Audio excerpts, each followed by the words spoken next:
Hi, welcome to No Longer Enslaved, where we have nothing to do with the fruitless deeds of darkness, but rather expose them.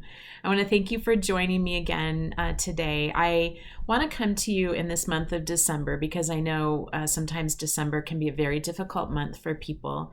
Not only is it the holiday season, but all the expectations that come with that. Some people are facing a holiday with no one, they're alone. Some people have experienced great loss during the holidays. And then, there's the expectations of others, all the gift giving, the buying, the wrapping, all of that, the hosting, the making meals. It can be overwhelming. And so I want to speak today about the difference between rest and striving. And I'll share some of my own stories of how I've learned how to enter into rest and let go of striving. I also want to unpack the Romans 12 redemptive gifts, because I think when we recognize what our spiritual gifts are and who God designed us to be, we can more freely flow in those. And it just becomes an exciting way to live when we know that we are walking in accordance to how God designed us. And that sets us up for being able to walk fully in our identity and to reclaim and walk in that dominion authority that Jesus restored for us through his life, death, and resurrection. So that's what I'm going to speak about in today's episode. And to start with, I want to speak about the importance of rest. I believe there can be no true worship without true rest. And that's because rest requires us to consider the goodness of God. Now, I think many of us, and myself included, have made statements like, if only I had more time. Well, I think about that statement. It's actually kind of funny, because if we had more time, what would we do with it? Well, we probably would fill it with more things to do, right? So the problem is not that we don't have enough time. The problem is that we've lost sight of the ancient wisdom rooted in rest. See, the Sabbath is a gift from our Creator. It prolongs our life. It gives us sanity and wholeness. It enriches our relationships, and it actually increases our fruitfulness. Well, Sabbath is not what we do once we've completed all our tasks. We rest in the middle of all our tasks. We rest without excuse and without guilt. See, we enter into rest because it's what God taught us to do from the very beginning. And I'll read Genesis 2, verses 2 through 3. It says, by the seventh day, God had finished the work he had been doing. So on the seventh day, he rested from all his work. And God blessed the seventh day and made it holy, because on it he rested from all the work of creating that he had done.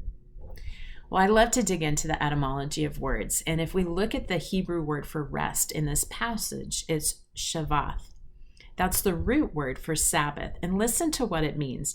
It means to cease, desist, rest, to put an end to exterminate, to destroy, and to remove. Well, this speaks about voluntary rest, but it also means to cause to cease, to cause to desist, to cause to fail, to make one rest and be still, to take away. Well, that speaks to involuntary rest. Now, how can the same word for rest mean also to destroy or exterminate? And I love this about this definition, because what it shows us is that when we rest, we are actually warring. See, we are destroying the works of the enemy. We're putting an end to striving, to stress, anxiety, exhaustion, pride, self-sufficiency. Well, God established the principle of rest as a commandment. Sabbath is the fourth commandment, and we see this in Exodus 20, verse 8 through 11. Remember the Sabbath day by keeping it holy. 6 days you shall labor and do all your work, but the seventh day is a Sabbath to the Lord your God. On it you shall not do any work, neither you, nor your son or daughter, nor your male or female servant, nor your animals, nor any foreigner residing in your towns. For in 6 days the Lord made the heavens and the earth, the sea, and all that is in them, but he rested on the seventh day. Therefore the Lord blessed the Sabbath day and made it holy. Well, so this passage shows us the principle of Sabbath is not just for God's children, it's for all of humanity. It's for both slave and free, Jew and Gentile, but it's also for all of creation. It's not just for people. Animals need rest. The land needs rest. In fact, Exodus 23, 10 through 11 says, "For 6 years you were to sow your fields and harvest the crops, but during the 7th year let the land lie unplowed and unused." Well, the Lord took seriously this command for the land to rest. And if his children neglected to give the land the rest, then he drove them into captivity. And this is the whole reason for the Babylonian captivity. It was because they neglected to give the land the Shemitah. So they were in captivity for the number of years they neglected the Sabbath for the land. Honoring the Sabbath requires us to trust in the Lord instead of relying on our own abilities to meet our needs. And it makes me think of Matthew 6:8, the second half of that passage. It says, "For your Father knows what you need, even before you ask him." See, he designed us. He knows us inside and out. He knows our needs better than we do. And he can see the big picture. He knows when we need to rest. So if we will just follow him, he will lead us into rest. Unfortunately, so many times we just want to have control over our own schedule. We want our days to carry out in the ways that we have planned. But I want to encourage each of us to surrender daily to the Lord, and he will lead us into that rest. Many years ago, I began praying. I began just asking the Lord, order my day, because I would much rather have what the Holy Spirit has in store for me than what my calendar says or what my schedule says.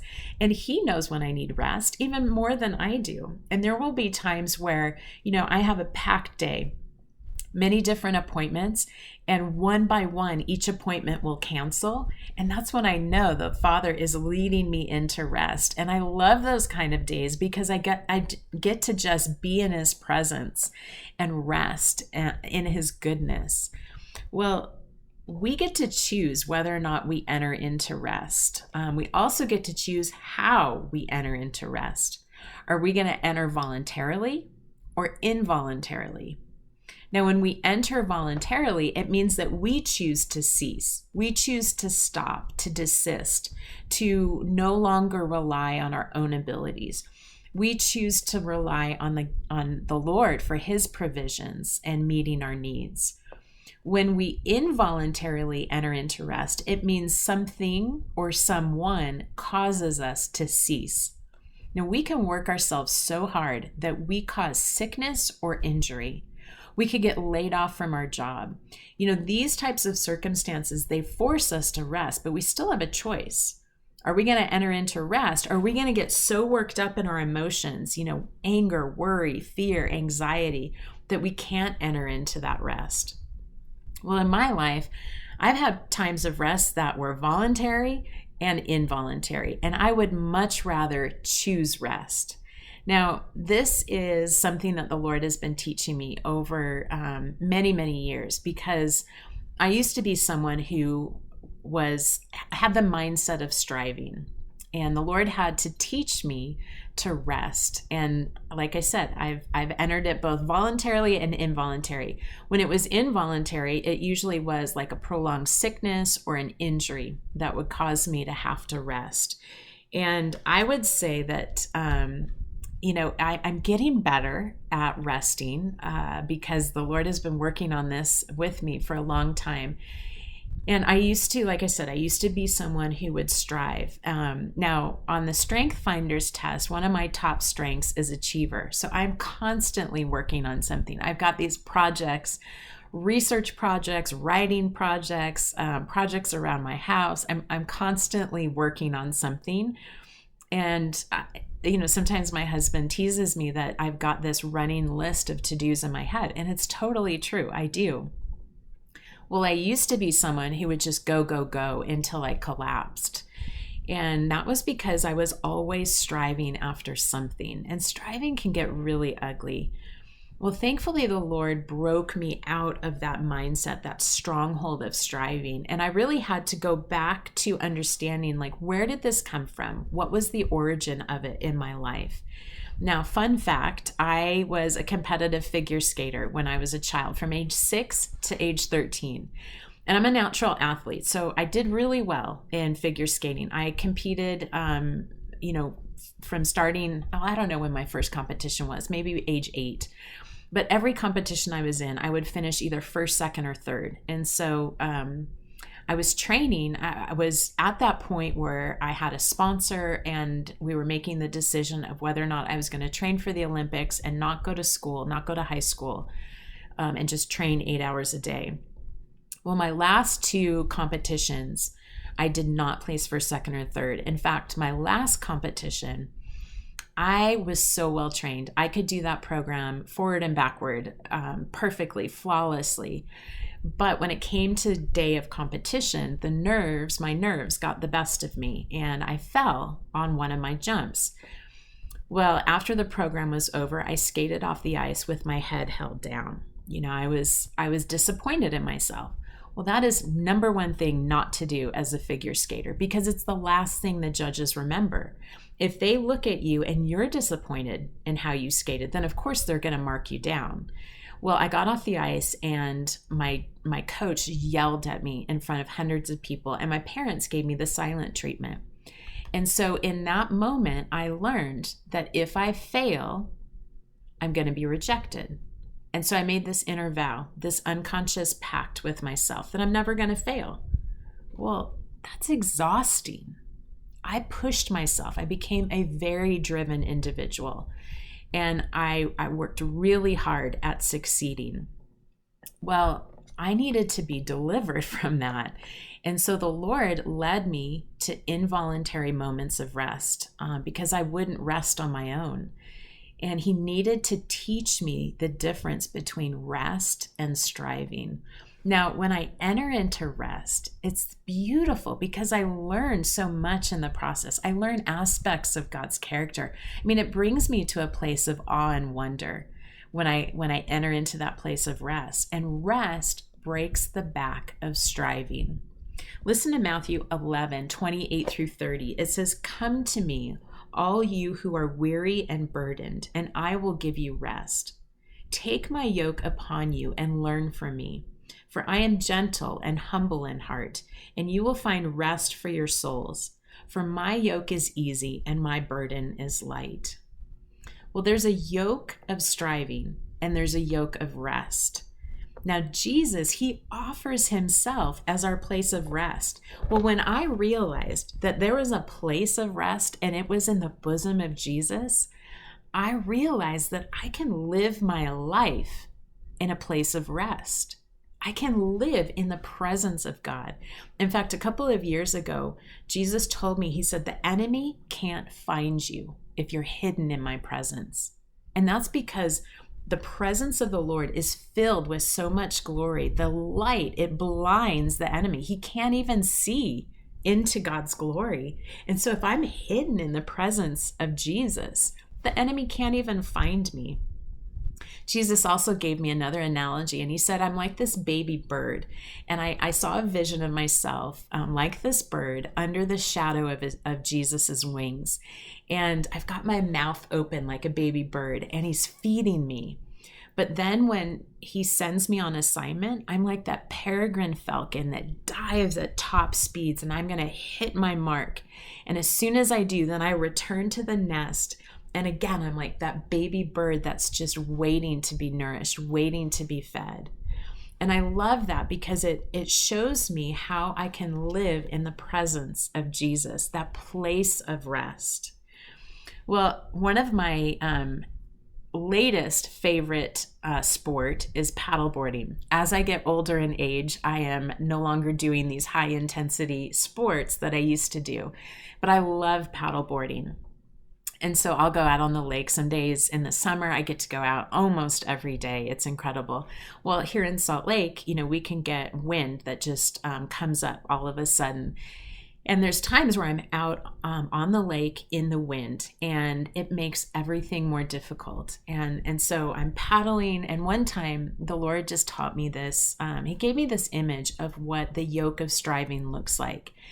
And so as I'm paddling into the wind, my board is like slapping up and down against the waves. Everything is harder. It's harder to paddle. It's harder to go anywhere. It's harder to stay on my board. And this is what the yoke of striving is like. We make everything more difficult when we strive. And so when we're trying to get done what it is we're striving to do, and we hit those obstacles, because of the heavy bondage of striving, we just like buckle down and try harder and harder and harder. Well, what happens is we stress ourselves out. We get filled with anxiety. We also can be irritable. Well, that's what striving does to us. But when we enter into the rest that Jesus has for us, it's like the moment where I get to turn my paddleboard around, and there's this relief because now I get to go with the wind. And it's so much easier. I can just stand on my board and not even paddle, and the wind will take me, like with minimal steering, right where I need to be. But if I choose to paddle, I go further, faster, and with less effort. And that's the yoke of rest. It's so much easier. Well, another time I was out on the paddleboard and again, got caught up in some wind, and the Lord taught me this invaluable lesson. Now, as I mentioned, it's hard in the wind, right? It's not as peaceful as when the waters are just glassy and calm. So I'm out there and I'm paddling and it's hard, but all of a sudden I get caught up in his presence. My body is still on the board and I'm paddling, but I lose track of time. And I also lose track of how difficult it is because my soul and my spirit are soaring in the presence of the Lord. And I'm having this glorious time, even though I'm paddling into strong winds. And Jesus spoke to me in that moment, and he said, you can enter into rest even in the midst of difficult situations. And it made me think about Jesus as he was sleeping in the boat when there was this massive storm. His disciples were freaking out because the waves and the wind were intense. But there Jesus is, he's sleeping. I want to be the kind of person that I can live in that place of rest. So when difficult situations come, I don't freak out. I'm calm and peaceful because I'm living in that place of rest. Well, I think David gives us a great example of how to live in rest in the midst of difficult circumstances. Now, for David, it was about surrendering to the sovereignty of God. And we see in Psalm 62, David gives us an example of how he lived this out. And this is verse 1-5. It says, my soul finds rest in God alone. My salvation comes from him. He alone is my rock and my salvation. He is my fortress. I will never be shaken. How long will you assault a man? Would all of you throw him down this leaning wall, this tottering fence? They fully intend to topple him from his lofty place. They take delight in lies. With their mouths they bless, but in their hearts they curse. Find rest, O my soul, in God alone. My hope comes from him. Well, in this passage, we see that David, he is surrounded by these enemies that are intent on destroying him. So in verse 1, he's declaring, my soul finds rest in God alone. But by verse 5, he has to tell his soul to find rest in God alone. And it makes me think, the emotions that must have surfaced in between verse 1 and verse 5. He probably was facing fear and worry and despair. See, he had to take every thought captive in order to enter into that place of rest. David needed to know who God was as his refuge, his strong tower, his salvation in order to endure those circumstances. And I think similarly, sometimes we have to tell our soul to find rest in God alone. We want to remind ourselves that God works all things for good, for those who are called according to his purpose, for those who love him. He's going to help us in these difficult situations, and we can enter into rest. So as you think about this month of December, with all the expectations that come, if you celebrate Christmas, there's all the gift giving and the wrapping and the different parties and the decorating and the cooking and all of that.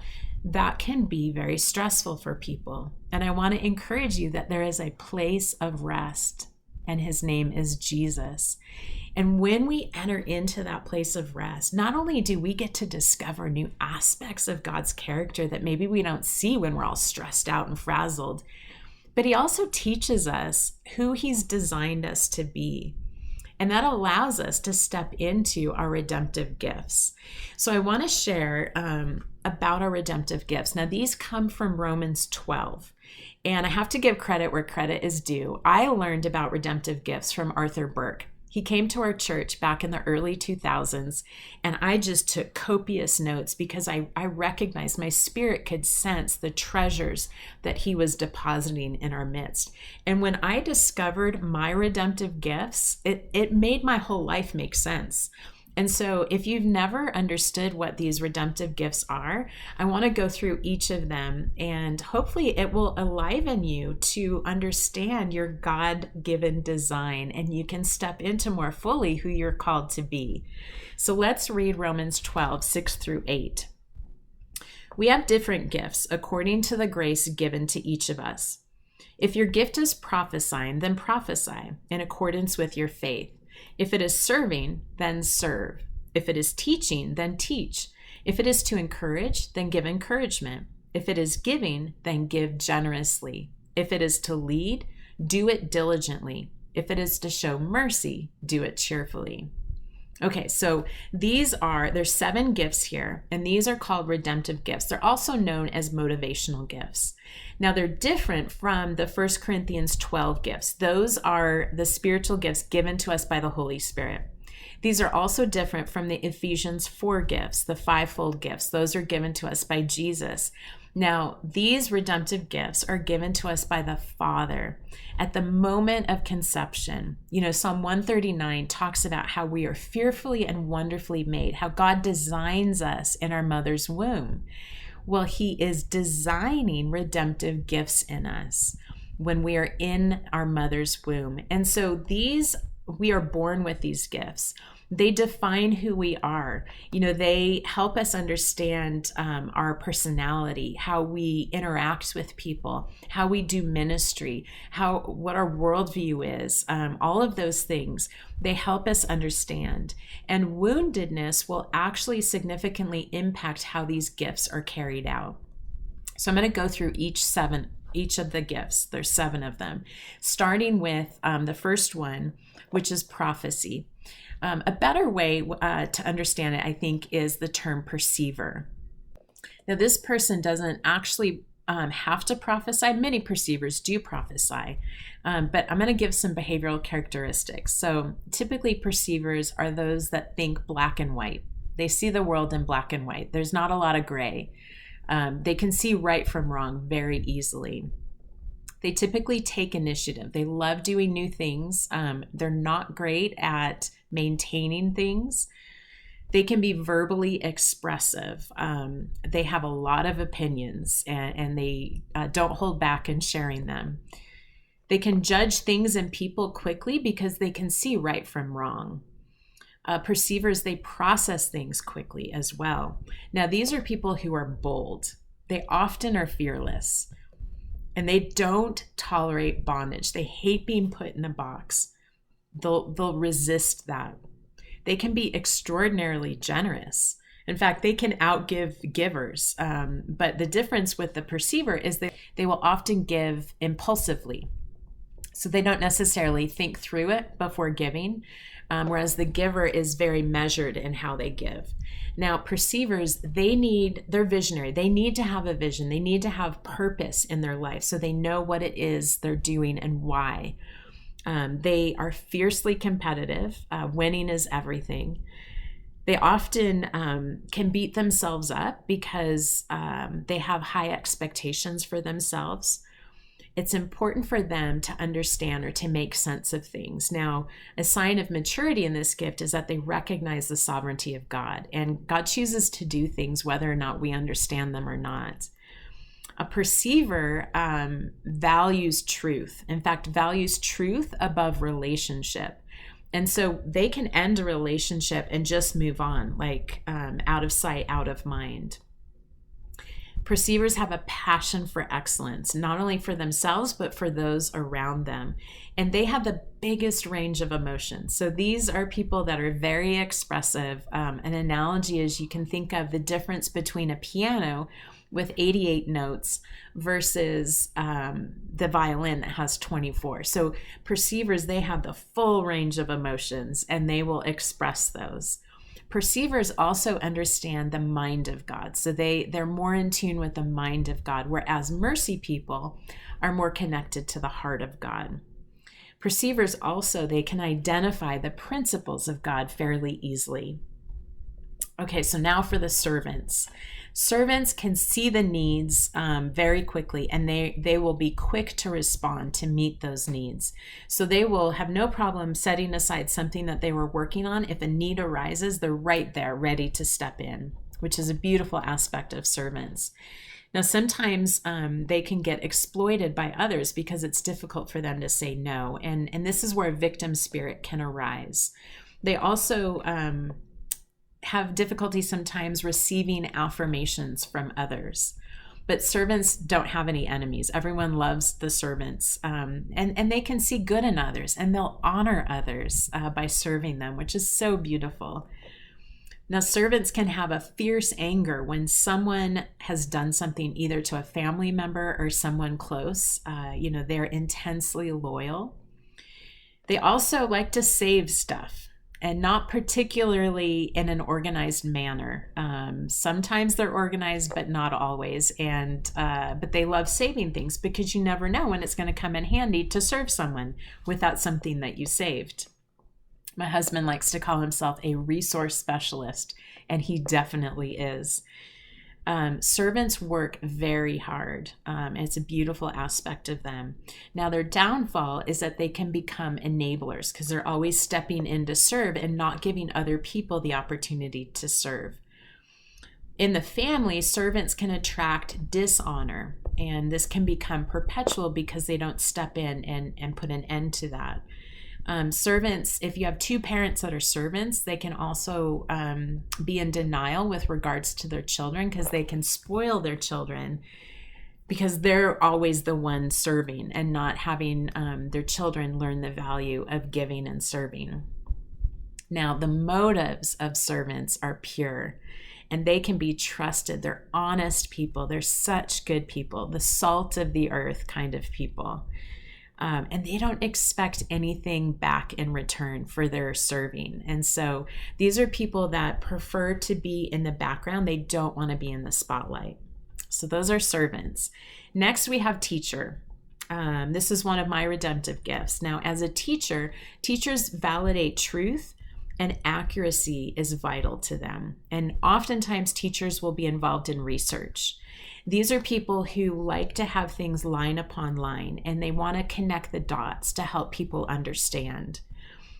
Teachers typically make decisions slowly because they want to think, they want to consider all the possibilities. Generally, teachers are very safe emotionally for others, and they can listen to other people's hardships without casting judgment. They typically are deep. They have deep family loyalty. Now, teachers can be poor at returning things. So if we borrow something, sometimes you don't always get it back. Sometimes teachers aren't the greatest at returning phone calls. Sometimes teachers are typically late to appointments. Also, they can have difficulty handling money. In addition, teachers can sometimes have a difficult time starting a process unless they can see the end of the process. So they want to know step by step what is going to be involved. And if they can't see that, they may not want to begin the process. And this is something like an immature teacher can get stuck in. And this is why the Lord has to hammer away at building faith in teachers, because we don't always get to see the end of the process. We have to just follow the lead of the Holy Spirit. Teachers who are immature can be some of the most self-centered people as well. In a group, they tend to be the last ones to speak because they want to listen to everyone else, and then they offer their perspective to help bring clarity to a matter. And teachers are not easily swayed from the truth. We will drive a stake in the truth and stand on it. Teachers also have an ability to apply biblical principles from one situation to another. So even though the specifics aren't really spelled out in a situation, we can still extrapolate from the biblical principle and apply it. Encouragers. Now, these people are a party waiting to happen. They know no enemies as well. In fact, they don't even know strangers. They can meet people so easily, and they can understand like the key to someone's heart in a matter of minutes, it seems. They can relate to a vast number of people across gender, across cultural and spiritual lines. And these are people that just have, I mean, everyone likes an encourager. You want encouragers around. It feels good to receive that encouragement. So they don't have enemies. And they can move from small talk to deeper issues and really like cut to the heart of a matter and bring forth those life-giving words.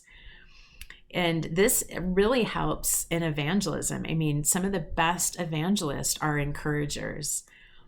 Encouragers can have significant disagreements, but still maintain relationships. So it doesn't strain their relationships. And that's because they're master communicators and they're skilled at maintaining relationships. They don't like to be alone.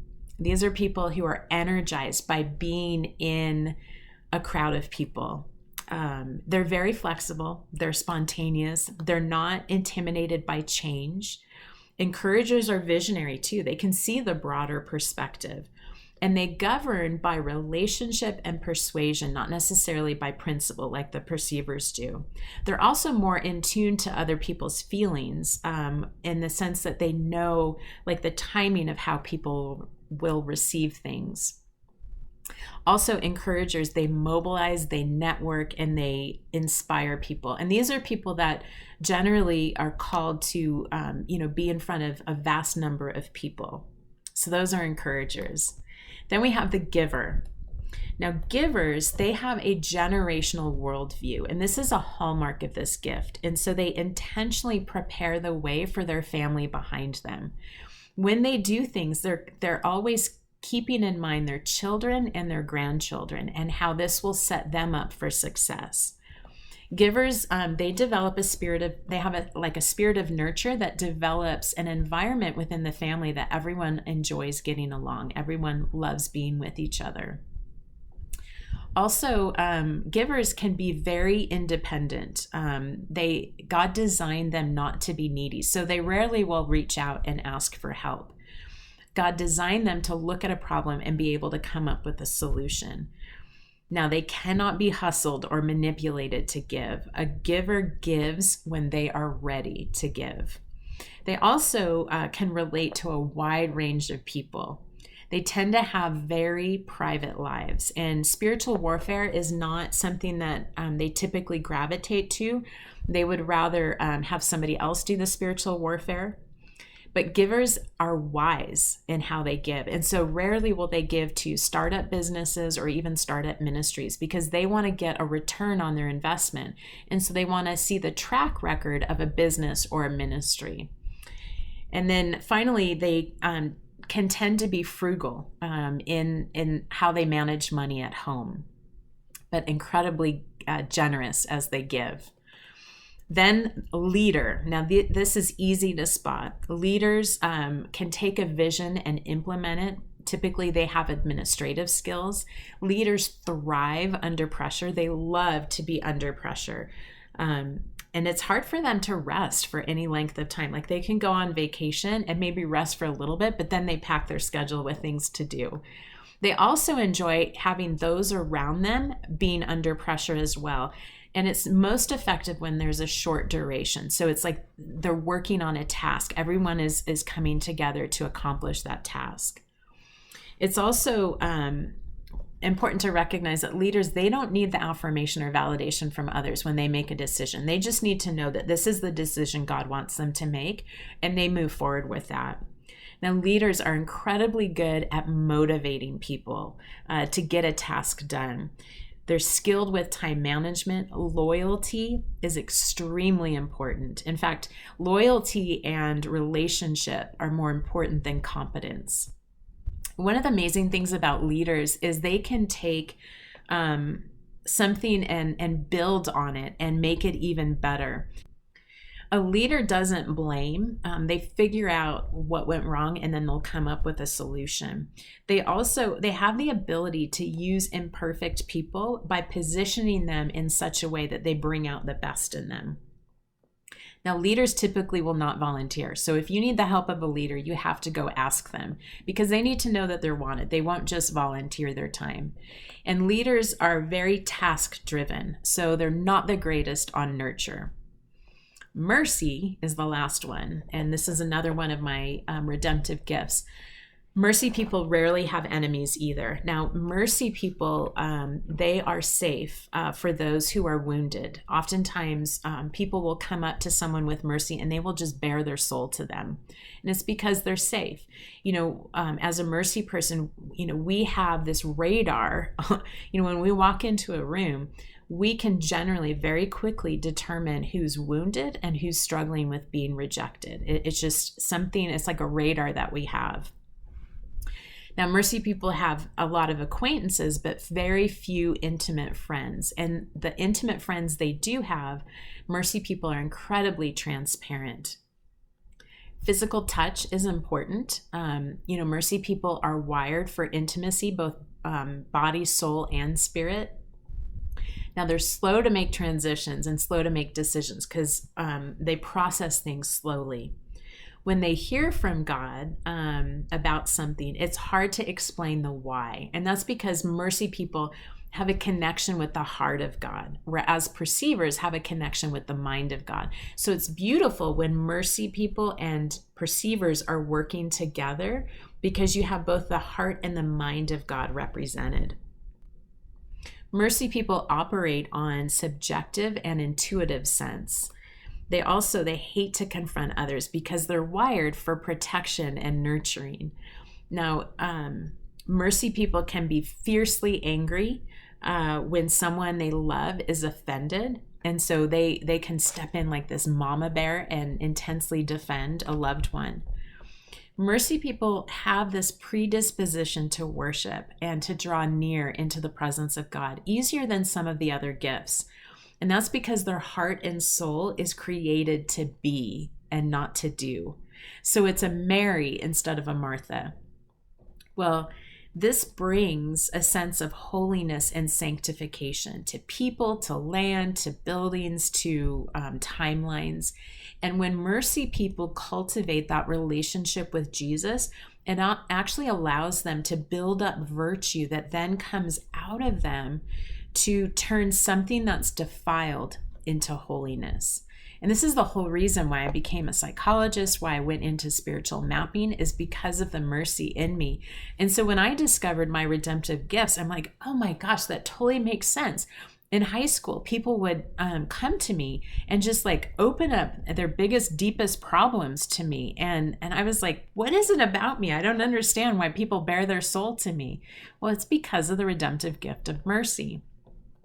So once we understand these redemptive gifts, it allows us to freely flow in them and to step out in the ways that God designed us. And when we are walking in how God designed us to be, man, it's like the sweet spot. I used to play tennis, and when you hit that tennis ball in the sweet spot, you barely even feel that you hit it. And it allows life to be so invigorating when you're walking in these redemptive gifts. It also, it allows us to step into the fullness of our identity and the dominion authority that God has given us. So I want to just spend the last few minutes just talking about the importance of dominion authority, because we are not victims, we are victors. But so few of us know how to walk in that dominion authority. And I believe, we are living in days where it's imperative that we understand our identity in Christ so that we can exercise the authority that God has given us to rightly steward the things given. Now, the dominion authority or the dominion mandate, this was a principle of great importance to God. And we first see it in Genesis 1:28. It says, "Then God blessed them, and God said to them, 'Be fruitful and multiply, fill the earth and subdue it. Have dominion over the fish of the sea, over the birds of the air, and over every living thing that moves on the earth.'" Well, this dominion mandate actually distinguishes humanity from the rest of creation. And when we look at this Hebrew word for dominion, it's radah, and it means to rule, have dominion, dominate, to tread down, and to prevail against. Well, this definition suggests that we will face foes. We will face adversity, people that don't want to see us succeed. In fact, our adversary would like nothing more than for us to fail at being faithful stewards. So we have to learn how to rise up and not give in to our adversary. Well, when you think about how remarkable it is that the creator of heaven and earth would entrust humanity with the responsibility of governing his creation. So Adam and Eve, they were given dominion authority over creation. And Lucifer was seething with jealousy because he once held high levels of authority. See, he was created as this magnificent spiritual being in order to produce, like he had timbrels and tambourines as part of his very being to produce this magnificent music. But he became enamored with his own glory, and pride filled his heart because he wanted to outshine the Holy One. And we see this in Isaiah 14, 13 through 14. It says, "You said in your heart, I will ascend to the heavens. I will raise my throne above the stars of God. I will sit enthroned on the mount of assembly, on the utmost heights of Mount Zaphon. I will ascend above the tops of the clouds. I will make myself like the Most High." See, Lucifer, he wanted to ascend to the heights, and his punishment was he got an eviction notice from the Almighty Elohim. Lucifer was stripped of his authority, and he was thrown out of heaven. We see this in Isaiah 14:12. It says, "How you have fallen from heaven, morning star, son of the dawn. You have been cast down to the earth, you who once laid low the nations." So even though Satan lost his authority, he still maintained a level of power. Now, in the order of creation, God granted humans free will. See, Adam and Eve, they were free to choose what to do with this dominion authority that they were given. The Father took a great risk in giving his children free will, but the alternative was unbearable. He didn't want a race of automatons. Well, Satan then devised this scheme to commandeer the authority given to Adam and Eve. And so he tricked Earth's first governors into believing that if they ate of the forbidden fruit, then they'd gain more power and wisdom. And Adam and Eve, they fell right into the trap. Well, their desire for power and wisdom caused them to act in rebellion, and they relinquished their God-given dominion authority to the enemy of us all, Satan. Not only that, but Earth's first governors, they relegated all of humanity to come under the rule of Satan, the prince of the power of the air. Now, while it seemed that humanity was doomed for destruction, thankfully the Father already had a grand rescue plan. And we know that rescue plan was through Jesus. Jesus was going to come and he was going to reclaim all that was lost on that fateful day in the Garden of Eden. See, the first Adam, he squandered his dominion authority. But the second Adam, Jesus, he came to reestablish order, the proper order in God's government on earth. And the price Jesus had to pay for one bite of fruit is almost beyond human comprehension. When you think about it, I mean, Jesus faced the accuser, he faced temptation, false accusations, he faced rejection, the weight of sin. He also faced a death that was reserved for criminals. And it makes me think, if Adam and Eve would have known the price to pay the debt of their rebellion, would they have chosen to do differently? And Jesus, he could have chosen to walk in rebellion to the Father's will, but he didn't. He resisted that temptation. He said, "Father, not my will, but yours be done." In the Garden of Gethsemane, the weight of sin was so intense for him. He could have turned around. He could have not gone to the cross, but he persevered. And we are eternally grateful because had he given in to the temptation of doing his will above the Father's, we would be without hope. All would be lost. I can't even imagine the level of darkness that would have enveloped us all. But thankfully, Jesus restored the dominion mandate through his life, death, and resurrection. And when he ascended to the Father, the responsibility for governing was placed on our shoulders. That's why he gives us the keys to the kingdom of heaven. We see in Matthew 16:19, he says, I will give you the keys of the kingdom of heaven. Whatever you bind on earth will be bound in heaven, and whatever you loose on earth will be loosed in heaven. See, I think we're in a critical time where we need to awaken from our slumber, and we need to exercise our dominion authority. The Nephilim agenda is advancing at breakneck speed, and that's why the time has come for us to fully engage in heaven's agenda. As Christ's ambassadors, as sons of God, we are to step into this dominion authority that Jesus reclaimed for us. Well, this requires us to walk in confidence in who we are, and that's why we have to know our redemptive gifts. When we realize how we've been designed and we can walk in that, then we're walking in the confidence of who God designed us to be. Not only that, but we walk in confidence of who he is. The Lion of the tribe of Judah is a force to be reckoned with. If God is for us, who can be against us? Well, Matthew's Great Commission actually describes the dominion authority, or our dominion mandate. Matthew 28:18-20 says, Then Jesus came to them and said, All authority in heaven and on earth has been given to me. Therefore, go and make disciples of all nations, baptizing them in the name of the Father and of the Son and of the Holy Spirit, and teaching them to obey everything I have commanded you. And surely I am with you always to the very end of the age. So this passage tells us that we're to disciple nations. Wait, what? How do we even do that? Well, we disciple nations by appropriating heaven's agenda over a nation. And we do that by inquiring of the King of Kings what his purpose is for a nation. So then we render the decrees released in heaven. We intercede over the people and we become change agents. We can shift atmospheres no matter where we go.